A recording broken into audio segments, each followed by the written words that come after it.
Hey YouTube, this is Master 98 and I am back after I think it was half a year or something like that, long hiatus. I am finally back and I am better than ever. I got some new equipment and I found my tripod and everything, so no longer having to use the really bad stacking the tower.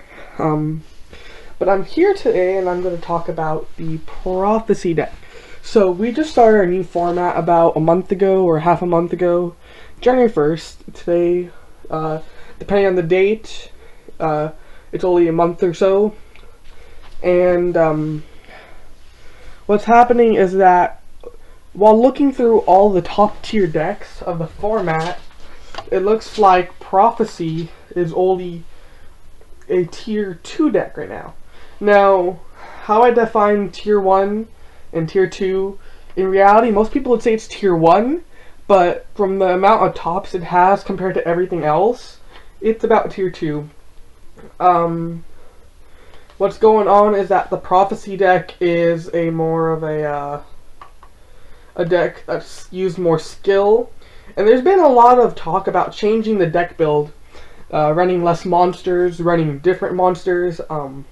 Some decks don't even run Priestess anymore, they only run World. They run triple World instead of Priestess, and it's very interesting to see all this happen while it's happening. Let's see. There's more and more going on every day about the decks, and I'm here and I'm going to talk about what each of them do, my opinion on them. But right now, from what it looks like, well, I say this deck is tier 2, along with basically every other deck in the format except for Fire Fist. Fire Fist, it probably is one of the better decks. I'm not gonna lie, I personally think it is better than most decks out there. But I think Prophecy is better than all the decks right now because of how well it goes against most of the meta decks. So here we have a World and a Priestess. World's effect. World's effect states that when it's summoned through basically Temperance or Spellbook of Life, it lets you recycle 2, and then you can reveal 4 and you can bomb the field. It's a JD and a DMOC together. It really is really good. And then Priestess's effect. Priestess is reveal 3 spellbooks. So I can reveal any 3 spellbooks. Tower, Fate, Crescent. Okay?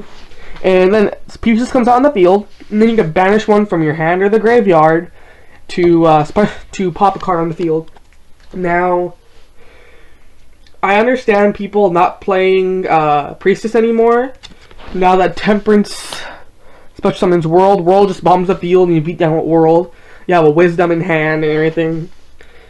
But I still feel Priestess should always be played at 1, no matter what. I personally play 1 World because I think 3 Worlds, if you draw into all 3 during the duel and you can't draw into a Temperance, game's over. Or if you draw into, you don't draw into a Temperance the whole game, it's done because all you have is, all you have are your 3 Spellbook Magicians, your 3 Temperances, and your 3 Worlds. That's all you monsters you play. You have your bad luck and everything.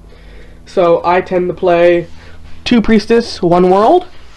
World never gets clogged in my hand, and if it does, I have other ways to get rid of it. And I just think World is only good at 1 because once it gets out, the game's over. They literally scoop. I played a zombie matchup a couple days ago against my friend over at our locals, and he had this whole entire ridiculous field, and he didn't have a warning set. So I went to Temperance, he didn't have a Veiler, I tributed Temperance, special summon World, and he didn't know what World did, and I explained to him, and he's like, what? I revealed 4, bombed the whole field, and it was over, because he couldn't do anything. Even though he had all the grave problems, he couldn't get over a 2900 beater. He didn't have anything to get over it because I had a Fate set and I have a Wisdom set after that. So it was over. Yeah, it's like that card is so good, but the problem is to get it out, you only could get it out with Temperance or Spellbook of Life. These are the only 2 cards able to get whirled out. Priestess, on the other hand, could come out of your hand.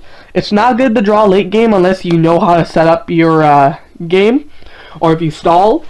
But really, Priestess is just as good as Whirled, because all you do, special summon, you sit on it, you draw into Whirl until you can get Whirled out. Once Whirled's out, you bomb the field and get it over with. You beat the game.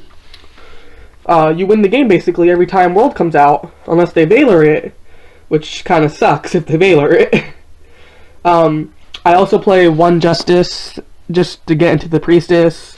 I know most people don't play Justice anymore, but it really helps me get into Priestess. And if I have a really bad hand, I draw on the Justice, and then I have a Spellbook, and I banish it, and I get next turn it's over, because I'll have a Priestess, and I'll special summon it, and I'll have like a Wisdom set or something, and they won't be able to get rid of it unless they have Warning. And even then, I'll just recycle it back to my hand, or Spellbook of Life it. There's so many things in this deck, it's so easy to play. But it's so good because you need skill to play it. This deck is no longer autoplay because of the only 1 copy of the Fate. Since there's only 1 copy of Fate now, it's no longer autoplay. You really have to think about what you're doing if you really want to Fate the monster or not. Most people only play 1 Wisdom now and 1 Power. I don't agree with this. I'm testing it out right now to see how it works, and right now I agree with the 1 Power, but I don't agree with the 1 Wisdom, only because whenever I play Wisdom and I draw into, if I need it, I would always search it out. The problem with playing 1 Wisdom is once you use it, you need to recycle it, and sometimes recycling this card is not as easy as it seems. Yes, you have the Priestess. Yes, you have the Priestess banished and Eternity back, but I still think that's a really long shot to take, and it really does take a long while to actually get it all done. So this is Video Game Master 98. I am back, and I will see you guys next time. Bye-bye.